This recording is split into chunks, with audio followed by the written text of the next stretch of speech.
Okay, you nines, laptops closed, pens down, all eyes on me. Excellent, over here on my right, still waiting for two more over here on my left. Come on now, I'm ready to give the next instruction when everyone's quiet and all eyes are on me. Still waiting for one more. Excellent, okay, let's get underway. So, today we're going to have a closer look at some financial instruments or products that are available to investors. Okay, if we have a look up here on the board right now, we can see our learning intentions for today's lesson. Students will be able to explain the characteristics of several financial instruments. We've got government bonds, term deposits, company shares, managed funds, superannuation and commodities.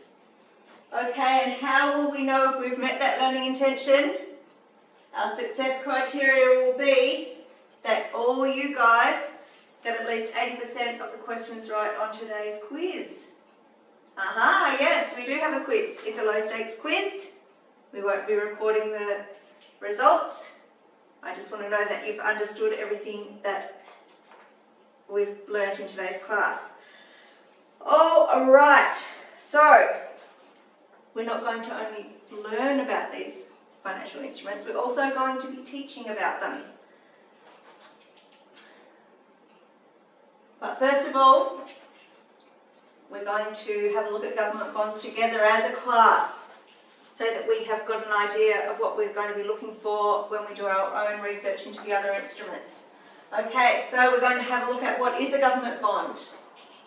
Who buys? How do you buy? Where do you buy?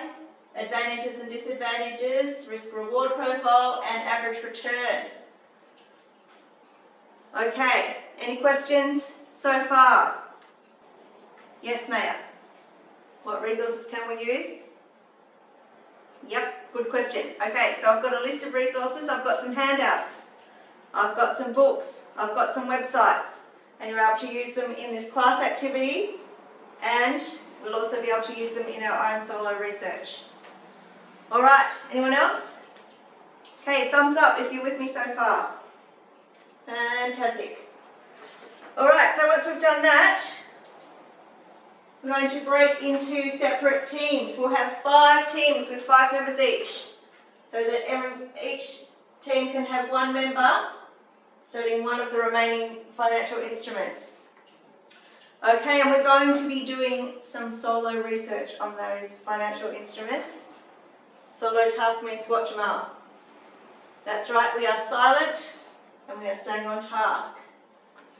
Alright, once we've done that solo research, we move into expert groups. All of the term deposit people will be together. All of the company shares people will be together. And so on. Alright, we then compare notes. And we get a really good understanding of what that financial instrument is. Now this is the part of the lesson where there may be some disagreement or some different opinions. So what do we do in that case? Yes, Maria? That's right. We listen respectfully and we respect everyone's opinion. Sometimes there is no right answer. If you have any issues, call me over and we'll try and sort it out, or we can just agree to disagree sometimes, can't we? Oh, all right. Once we have got all that straight and everyone has a really good understanding of their financial instrument, we go back to our original team and we teach the other team members about that financial instrument. All right, we have equal time for every team member to teach about their instrument. I want everyone to contribute here. We need to make sure that everyone in the team has a really good understanding, because there is 1 point for every right answer in the quiz, and all of your team's points will be added together. The winning team goes up on the recognition board, and there will be a raffle ticket for each member in this term's raffle. So it's worthwhile winning, isn't it? All right, after the quiz, we have reflection and feedback. Okay, and do we have any questions to hear? Yes, Emily? No, we will not be able to choose our own team members this time. I've chosen the teams. You can see the teams up on the board here. But once you get into those teams, you will have some choice about which team member chooses which financial instrument. Okay, so we've got some choice there. All right, you don't need to remember all of these steps. You just need to remember step 1 for now. Okay, who knows what step 1 is?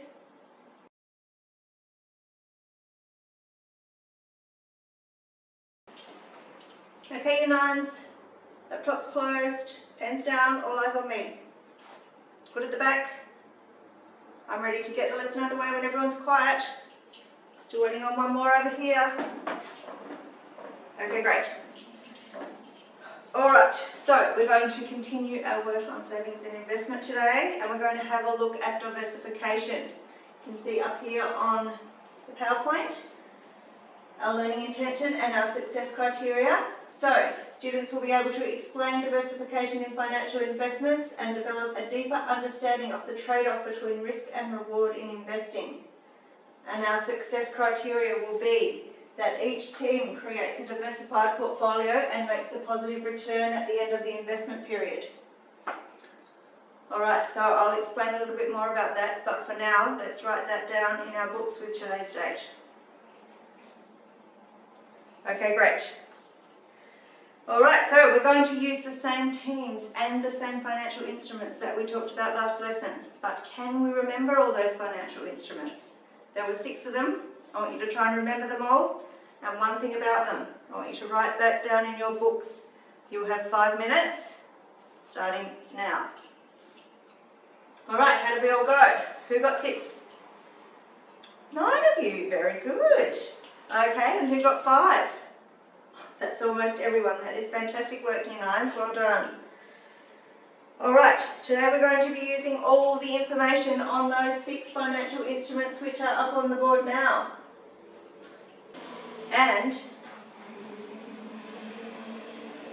I'm going to give you all $1 million. No,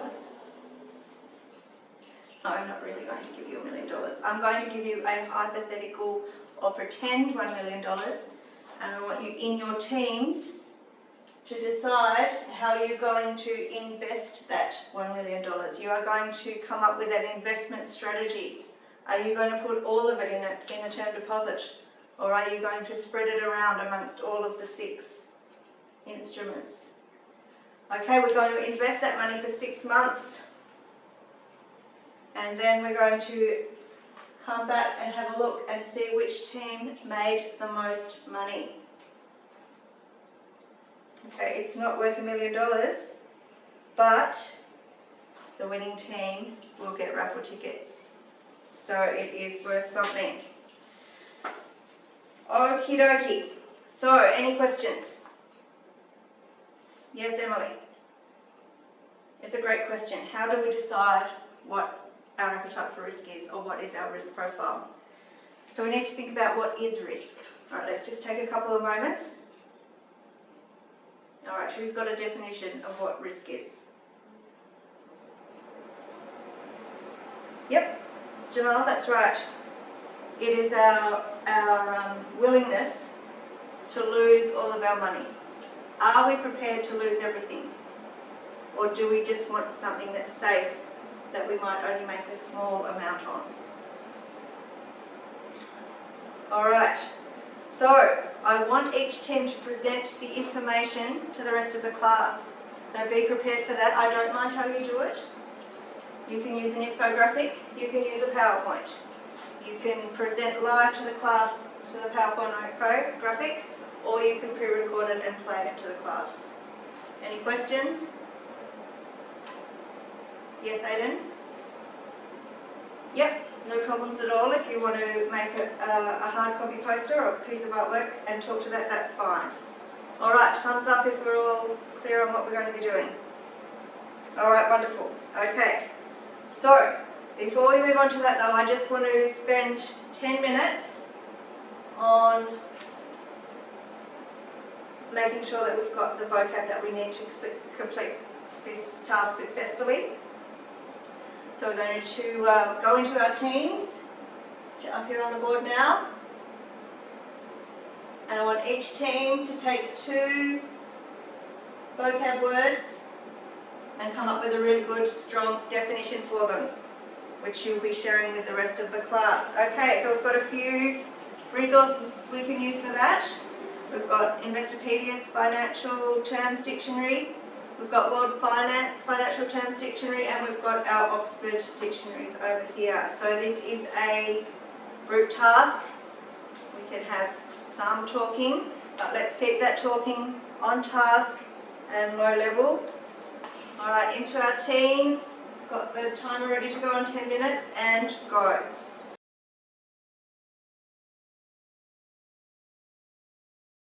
I now want to talk about the pedagogical approaches I have taken in video 1 and video 2. My first teaching video outlines a set of instructions to undertake a jigsaw activity, while my second video reviews the previous lesson and conveys the instruction for a team presentation activity. It is important to build routines in the classroom as required by APST 4, and you can see me using some routines in these videos, such as always using laptops closed, pens down and eyes on me, thank you, when calling students to attention. This is accompanied by a non-verbal cue, holding my arm in the air, and I expect the students to follow suit and put their arm in the air as well.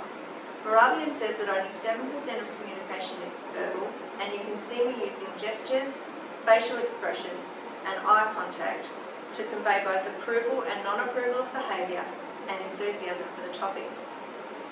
Although filming limitations means that I'm standing out the front of the classroom for the entirety of this video, in a real classroom setting, I would have more freedom to move around the classroom and use physical proximity as part of classroom culture. You also see me using golden statements, as outlined in the Berry Street education model, which make the teacher, I, the subject, and describe what the teacher is going to do, rather than what the teacher wants the student to do. This puts the teacher in control of the desired behaviour. I've used Wiggins and McTighe's backward design model of lesson planning and have clearly outlined the learning intention and success criteria for both lessons. I have the students write the learning intention in their books to ensure that it stays front of mind during the learning process. This gives the student a sense of what they need to achieve, why they need to achieve it, and how they will know if they've got there. In the second video, I conduct a review of the previous lesson to activate prior knowledge and encourage the students to move knowledge into long-term memory, or schema, in line with Sweller's cognitive load theory. My aim is to have students working in their zone of proximal development, and I will move slowly through this unit on savings and investment, chunking the new material so that students don't become overwhelmed. I also focus on literacy through a vocabulary-centred activity in the second video, to ensure that students become familiar with the vocabulary necessary to understand the content of the lesson. I use Fisher's gradual release of responsibility model, firstly working on the government bond as a teacher-led class activity, and then having the students work independently on their own research. I have used the cooperative learning jigsaw activity to learn about financial instruments, as it promotes self-efficacy, enhances social and emotional learning, and builds communication skills. As it's term 1 and the students are still new to the cooperative learning model, I've outlined each aspect of the activity clearly and checked in for understanding at each step of the way. While I have outlined the entire process to give students an overview, I've also assured students that they don't need to remember the entire process, as we will revisit instructions as necessary in line with cognitive load theory. I have promoted responsible use of ICT for research by specifying the websites that provide reliable and accurate information around the research topic. I allow students to explore additional sources, but only after they have checked in with me to ensure they are fit for purpose. This encourages students to stay on task and discourages students from using sites such as Wikipedia or other sites vulnerable to being populated with misinformation. I've used competition and positive reinforcement to increase student motivation, with the competition results based on team rather than individual performance to encourage cooperative learning. I've also based the investment activity in a real-world context to increase relevancy and provide an opportunity to revisit the learning in 6 months' time to give students the chance to review the information and hopefully transfer it to long-term memory. Overall, my hope is that these learning activities provide a student-centred and evidence-based teaching approach aimed at creating a rich and engaging learning experience.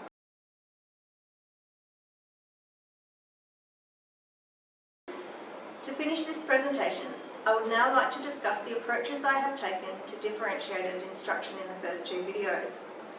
I've used several evidence-based strategies to provide for the diverse range of learners in my classroom. This includes many of the scaffolds mentioned in the pedagogy video that are beneficial for all students, such as clear communication, articulated learning intentions and success criteria, positive reinforcement, chunking, and a focus on literacy. You can also see additional strategies in the lesson to cater for the specific diversities that are present in the classroom. While I don't talk about it in the video, the Year 9s have a seating plan, and this ensures that Maria is seated in a position close to the front of the classroom to the left of the teacher to minimise the chance that her hearing impairment will impact her learning. She is also seated next to a supportive classmate, Aidan, who ensures that Maria has heard all instructions. In addition to this, during group activities, I circulate around the classroom to provide personalised support and clarification, ensuring that each student, including those with diverse learning needs, receives the assistance they require to succeed in the activities. I have utilised my knowledge of students' strengths and weaknesses when forming teams for cooperative learning activities. This fosters a supportive and inclusive learning environment, and students can experience a range of perspectives during the activity.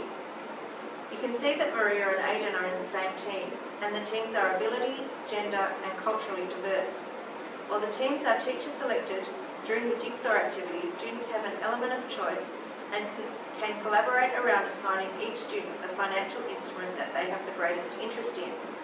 As Tomlinson says, this is a great way to foster interest-based differentiation, allowing students to engage more deeply with the material and capitalise on their individual passions within the collaborative learning setting. When undertaking the Jigsaw and the vocabulary activity, I've offered students a range of resources and tools to use to cater to different learning styles and preferences. These resources include visual aids, handouts and online materials, accommodating students who may prefer visual learning. When giving instructions, I have presented the information both verbally and visually using the PowerPoint presentation in line with Gardner's theory of multiple intelligences, recognising that students may have various strengths in auditory or visual processing and ensuring a more inclusive and effective instructional approach. Differentiated assessment of understanding is also offered through a range of options for creating the presentation on the investment strategy, while ensuring all students make a contribution to the project. This allows students to showcase their knowledge and skills in diverse ways, considering their individual strengths and preferences in both content understanding and presentation style. I've also used wait time when questioning to maximise the opportunity for all students to contribute to class discussions. Fusco says that wait time also produces more effective student responses that lead to deeper thinking and understanding. This intentional pause allows students the necessary time to process information, formulate thoughtful responses, and actively engage in discussions, promoting a deeper understanding of the content. In the quick revision activity in Lesson 2, you will note that I have only checked in down to those who had remembered 5 of the instruments. This is to avoid bringing negative attention to the few students who had not been able to recall at least 5 financial instruments from the previous lesson. I have, however, noted the 4 students who had not remembered at least 5, and I will check in with them during the lesson to see what they had remembered and perhaps do some small group revision work if necessary. I hope that these strategies collectively contribute to an inclusive and engaging learning experience for all students in the Year 9 class.